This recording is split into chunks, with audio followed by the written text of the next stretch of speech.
नवजोत रंधावा 7 बजे 7 सवाल में आपका स्वागत है। यमुना सफाई पहले से ही दिल्ली का मुद्दा रहा है, लेकिन इस बार दिल्ली चुनाव से ऐन पहले यमुना के पानी का मुद्दा जोर शोर से उठा है। केजरीवाल ने हरियाणा सरकार पर आरोप लगाया कि वो दिल्ली में जहरीला पानी भेज रही है। केजरीवाल के इस सनसनीखेज आरोप के बाद बीजेपी ने केजरीवाल पर जोरदार पलटवार किया। हमारे आज के 7 सवाल दिल्ली में छिड़े घमासान से जुड़े होंगे और आज का सबसे पहला सवाल है कि दिल्ली चुनावों में क्यों उछला यमुना के जहरीले पानी का मुद्दा। केजरीवाल ने दावा किया है कि हरियाणा सरकार ज्यादा अमोनिया वाला पानी दिल्ली भेज रही है। केजरीवाल के इस बयान पर बीजेपी ने पलटवार किया है।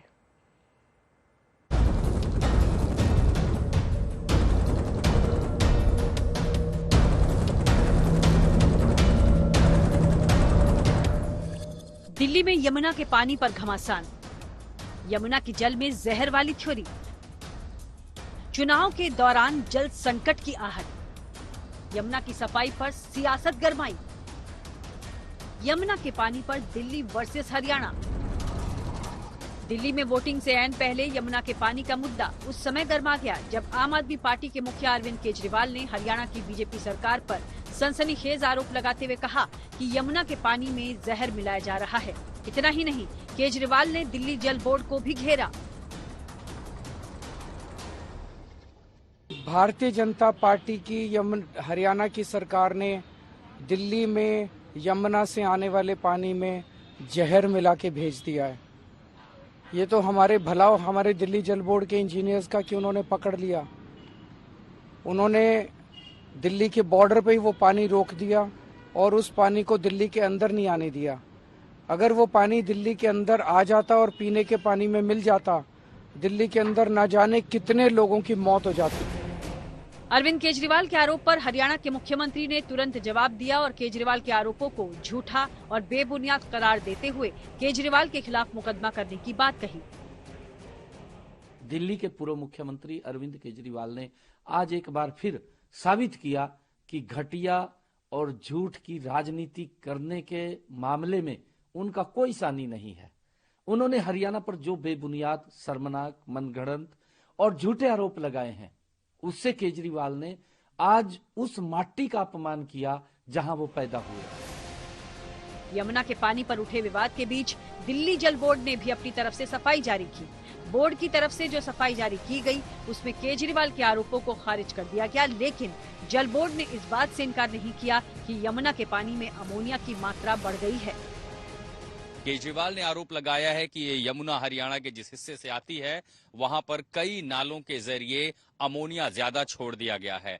अमोनिया का स्तर बढ़ने के चलते अब दिल्ली के कई इलाकों में लगभग 30% आबादी को पानी नहीं मिल पाएगा, पानी की किल्लत होगी। दरअसल यमुना नदी हरियाणा के रास्ते दिल्ली में दाखिल होती है और एक बड़ी आबादी को पीने का पानी यमुना से ही मिल पाता है, लेकिन पानी में अमोनिया की मात्रा बढ़ जाने के बाद दिल्ली के ट्रीटमेंट प्लांट में पानी का ट्रीटमेंट नहीं हो सकेगा और इससे दिल्ली में एक बार फिर से जल संकट गहरा सकता है। बेहद जहरीला केमिकल समझ लीजिए, इंडस्ट्रियल एक तरह का वेस्ट है। अगर अमोनिया की मात्रा 6 ppm हो जाती है तो सारे ट्रीटमेंट प्लांट ठप पड़ जाएंगे। इस यमुना के पानी को साफ नहीं किया जा सकता और ऐसा पहली बार नहीं हुआ है। हम दिल्ली कवर करते अक्सर ये देखते हैं, आए दिनों में खासकर गर्मियों में कई बार अमोनिया की मात्रा बढ़ती है, ट्रीटमेंट प्लांट ठप होते हैं तो लगभग, और इस बार अगर ऐसा हुआ है तो लगभग 30% आबादी को पानी की दिक्कत कुछ दिनों तक हो सकती है। यमुना के पानी पर केजरीवाल के आरोप के बाद बीजेपी के साथ साथ कांग्रेस भी हमलावर है। कांग्रेस का कहना है या तो केजरीवाल अपने आरोपों को साबित करें या उनके खिलाफ मुकदमा दर्ज किया जाए। इधर केजरीवाल अपने आरोपों से पीछे हटने के लिए तैयार नहीं हैं और कह रहे हैं कि उन्हें मुकदमे से डराया नहीं जा सकता।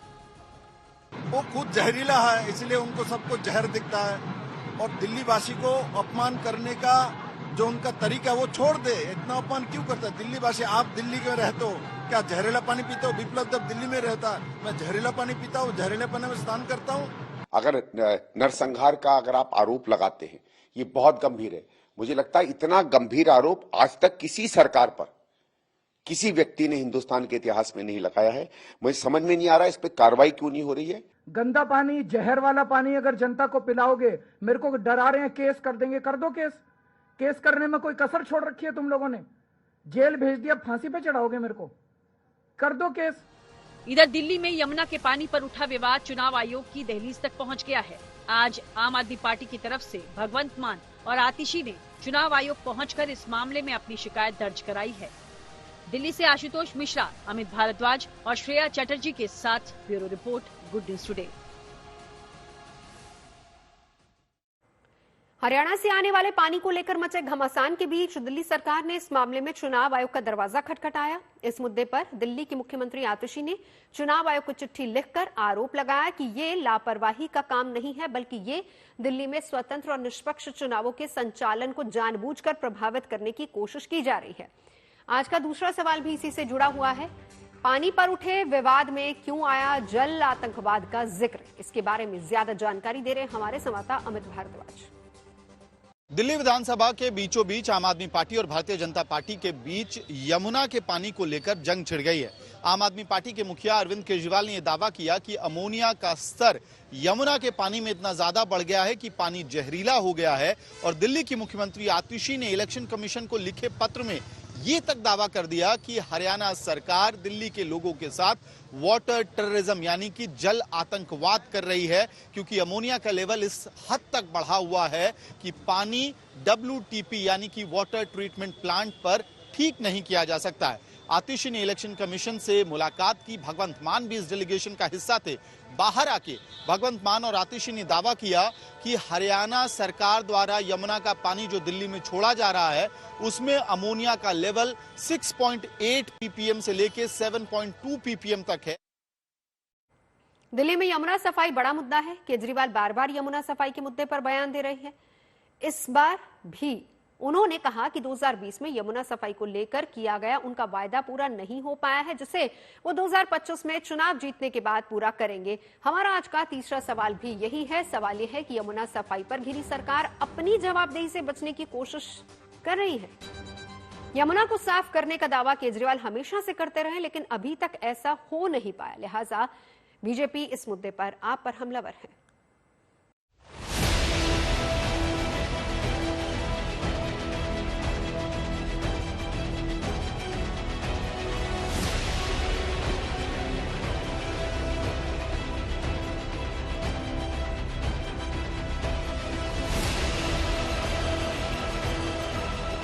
दिल्ली में यमुना को लेकर के एक बार फिर रार ठन गई है, वो भी विधानसभा चुनावों के दौरान। दरअसल मेरे पीछे ये यमुना राजधानी दिल्ली की लाइफलाइन मानी जाती है।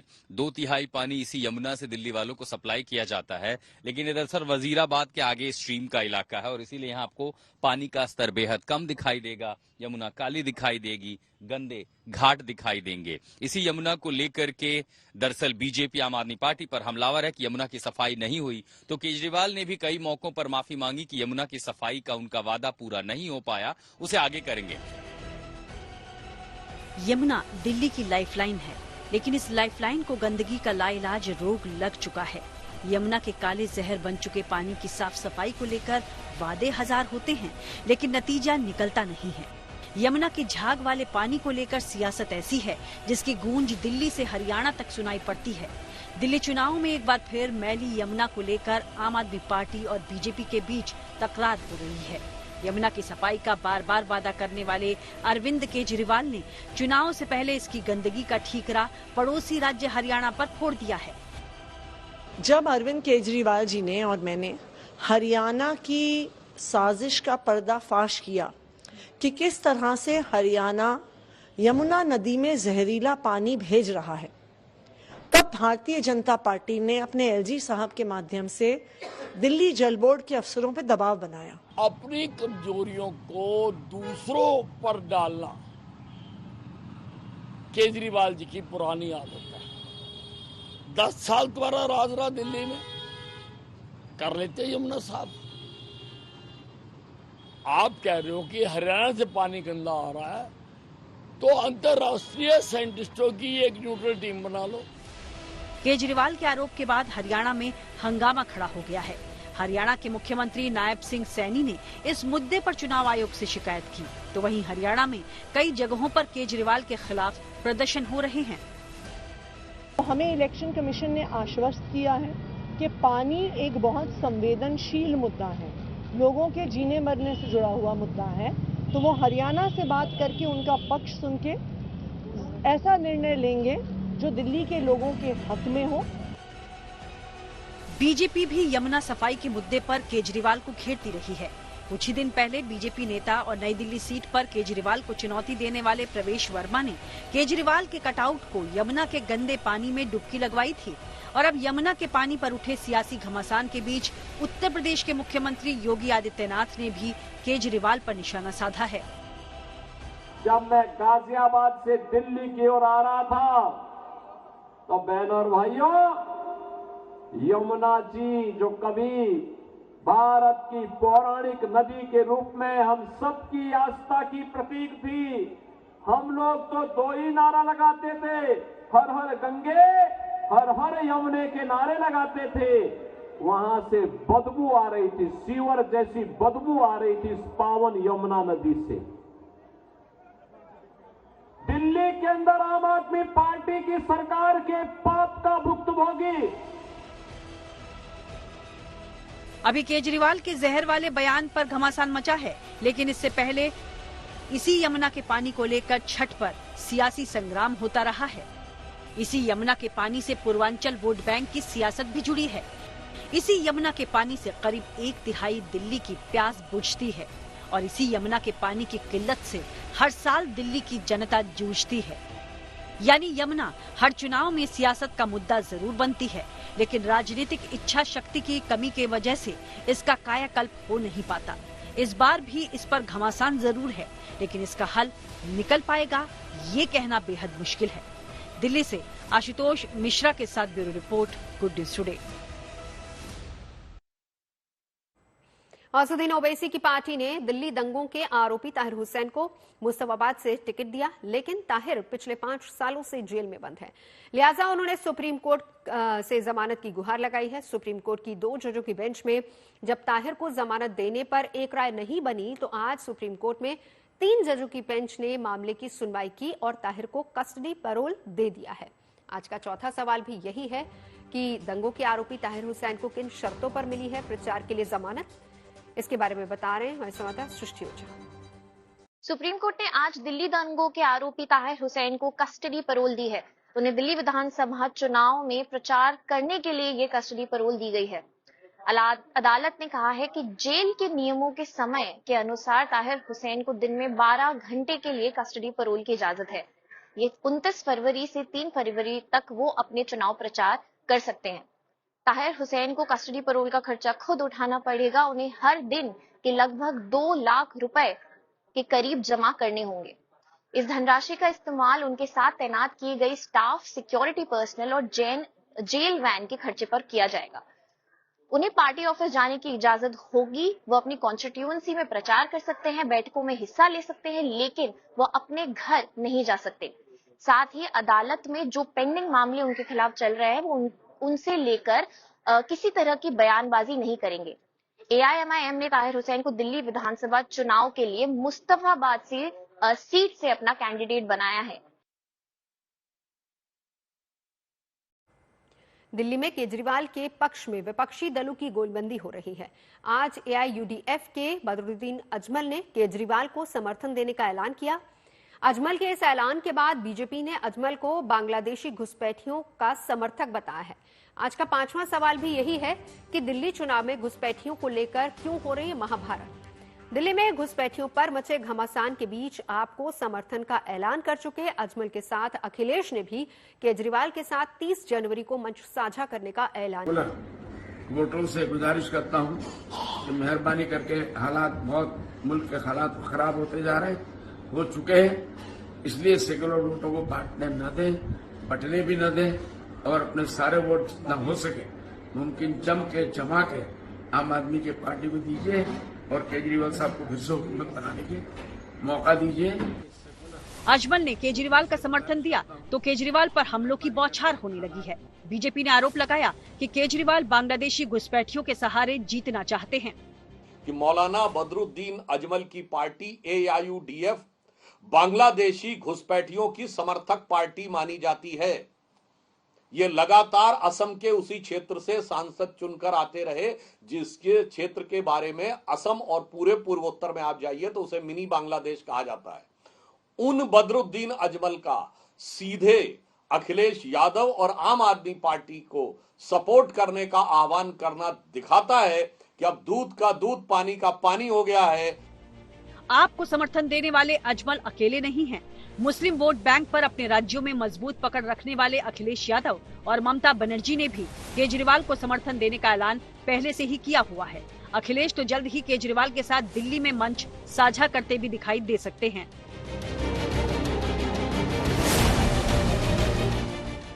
राजधानी दिल्ली में बांग्लादेशी घुसपैठियों को लेकर पहले से ही सियासत जारी है। बीजेपी बांग्लादेशी घुसपैठियों को लेकर आप को घेरने लगी है, तो आप नेता बीजेपी पर पलटवार कर रहे हैं और घुसपैठियों के देश में आने का ठीकरा केंद्र सरकार पर फोड़ रहे हैं। केंद्र सरकार, बिहार की केंद्र भारतीय जनता पार्टी की सरकार, उत्तर प्रदेश की भारतीय जनता पार्टी की सरकार का होना चाहिए। उन लोगों ने क्यों इतने सारे बांग्लादेशी लाने दिए? दूसरी बात, वहां की बांग्लादेश की प्रधानमंत्री जिनके रहते हुए इतने सारे इलीगल माइग्रेंट अगर आए हैं, तो उस बांग्लादेशी प्रधानमंत्री को बिरयानी क्यों खिलाई जा रही है हमारे देश में? जो जिसका समर्थक होगा, अगर घुसपैठियों का कोई हितैषी होगा तो वो घुसपैठियों वाली पार्टी को ही समर्थन करेगा ना। तो अगर आसाम के ये सज्जन जो है वो समर्थन दे रहे हैं, तो इस बात का आप आसानी से अंदाजा लगा सकते हैं कि इसके पीछे जो है वो मकसद क्या है, मंशा क्या है। दिल्ली विधानसभा चुनाव में एक हफ्ता बाकी है, लिहाजा राजधानी में दिल्ली पुलिस सुपर एक्टिव है।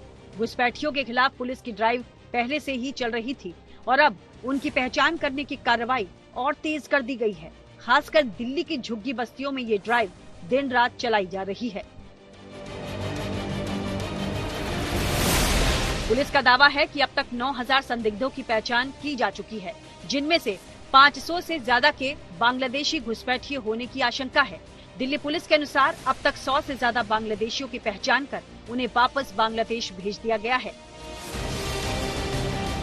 दिल्ली में घुसपैठियों की धरपकड़ जारी है, लेकिन ये मुद्दा दिल्ली चुनाव में इस बार बड़ी भूमिका निभाने वाला है, क्योंकि दिल्ली चुनाव में बीजेपी अवैध रूप से रह रहे बांग्लादेशियों के मुद्दे को पूरी ताकत के साथ उठा रही है।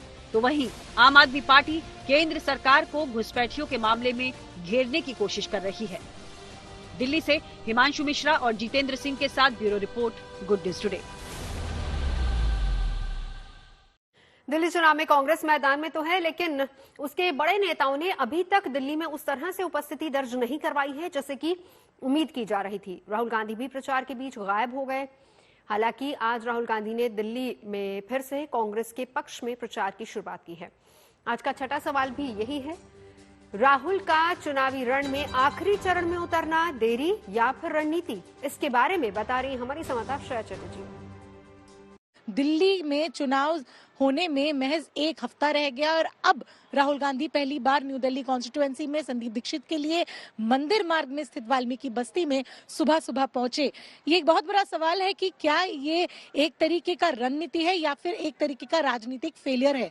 अगर हम पहले डिस्कस करें राजनीतिक फेलियर की, तो ये कह सकते हैं कि क्योंकि उन्होंने बहुत देरी दिखाई, तो इसलिए कांग्रेस की तरफ से कोई नैरेटिव बिल्डिंग या फिर फोकस्ड जो एक तरीके से उन्होंने अपना नैरेटिव अप करते हुए कोई गेम खेला है, ऐसा दिखने को नहीं मिला है। हालांकि दूसरी तरफ अगर हम स्ट्रैटेजी की बात करें तो एक टारगेटेड पुश हम इसे जरूर कह सकते हैं, क्योंकि महज एक हफ्ता रह गया है। कोई काउंटर स्ट्रैटेजी इस मोमेंट पे महज फिट नहीं बैठेगी। ऐसे में अगर टारगेटेड ऑडियंस में जाके वो अपने वोट बैंक को देख के कैंपेनिंग करते हैं, तो ये हो सकता है जो कांग्रेस लॉयलिस्ट्स है वो कुछ कॉन्स्टिट्यूएंसीज में जिसमें कांग्रेस ने ये आंकड़े बनाए होंगे, जिसमें उन्होंने नंबर जोड़े होंगे कि ये चांस है कि कांग्रेस वो सीट जीत जाए। केजरीवाल वोटरों को लुभाने के लिए हर रोज नई घोषणाएं कर रहे हैं और इसी बीच आज केजरीवाल ने मिडिल क्लास को लेकर प्रधानमंत्री मोदी को चिट्ठी लिखी है। आज का 7वां और आखिरी सवाल भी यही है कि चुनावों में केजरीवाल का क्या है मिडिल क्लास वाला दांव, बता रहे हमारे संवाददाता अमित भारद्वाज। दिल्ली विधानसभा के बीचों बीच अरविंद केजरीवाल ने मिडिल क्लास वाला दांव खोला है। असल में अरविंद केजरीवाल ने प्रधानमंत्री नरेंद्र मोदी को पत्र लिखकर ये कहा कि देश में अरबपतियों की लोन माफी के बजाय देश के किसानों और मिडिल क्लास का लोन माफ किया जाना चाहिए। उन्होंने कहा कि पिछले कई सालों में तकरीबन 10 लाख करोड़ रुपए के लोन माफी हुई है 300 से 400 उद्योगपतियों की। वहीं दूसरी तरफ अगर लोन माफ करना ही है तो देश के किसानों का किया जाए और मिडिल क्लास का किया जाए, जो तकरीबन 12 लाख की तनख्वाह में 6 लाख तक का टैक्स भर देता है। कुल मिलाकर अरविंद केजरीवाल चुनावों के बीचों बीच एक ऐसा इमोशनल कार्ड खेल रहे हैं जिससे दिल्ली का आम आदमी या मिडिल क्लास वोटर कनेक्ट कर पाए। 7 बजे 7 सवाल में अभी के लिए बस इतना ही। देश और दुनिया की तमाम अच्छी खबरों के लिए आप देखते रहिए गुड न्यूज।